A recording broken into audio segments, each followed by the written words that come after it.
All right, thank you very much, Gretchen. Building character or crushing self-esteem. New research says teaching could be good, taunting could be good for kids and actually boost their confidence. Webb Egerton, a life coach, agrees. Carol Hankin, a school superintendent and psychologist, says no way.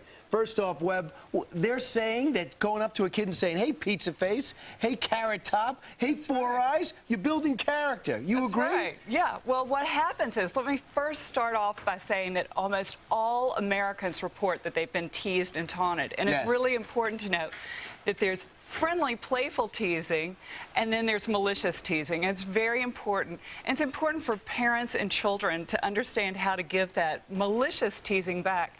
Because when you learn to take criticism and you can give it back in a fun, playful way and not take yourself so seriously, it starts to build your confidence. Welcome to real life, kids, right? It's the playground. No. I think that if you speak to any adult today, they'll tell you about a time in their life when they've been made unhappy by someone. And while they've turned out okay, I don't think they forget. Right. And I think it makes life very sad.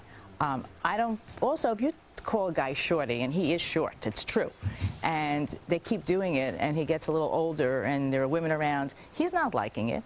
Or if you find, and children find the weakest spot on another child, so they tend to go into where it's going to hurt the most. But isn't that human nature? Yes. Isn't that what we're in now? And don't you want to lighten up and laugh things off and not take yourself seriously? Because if you look at people who, the more they can laugh at themselves, not at the expense of themselves, but laugh at themselves, then the more successful they are, and they turn out the leaders in our world. I wish I believed that, but what I really think is, unless they have someone they can speak to, like you or me or someone else, they really keep it in.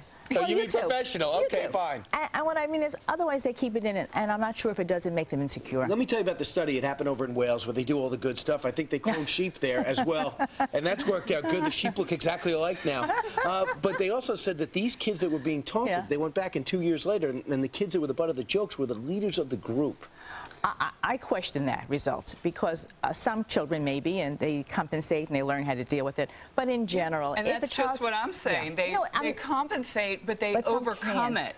And if you look at people like Scott Hamilton, who's been teased, or other people that have been teased, I know I certainly was teased. I don't know anybody in the world, in America, they all taunt. And some is mean, and some is this, but you learn to overcome it. It builds self-character and they say confidence. it also builds a camaraderie. I mean, I always point out too, this crew, they like each other, but you never know it. Before the show starts, they're ripping each other and finding the weaknesses. And a guy like Ian, there's a lot of them, and Joel doesn't have any. But that builds the bonding. It's really a form of bonding. How secure you are to begin with. If you're an insecure person. But you agree it promotes bonding? Depending on what they're saying. Yeah, if they really knew something about you that would hurt you, it wouldn't. You would be angry. All right, it's something parents. that's fun. This is it. Two professionals vehemently disagree, but somehow they'll end up friends. It's not going to get personal. So write us, friends@foxnews.com. Have you been swayed? Right. Have you been swayed by our argument? Thank you very much to both of you. Thank you so much for having me.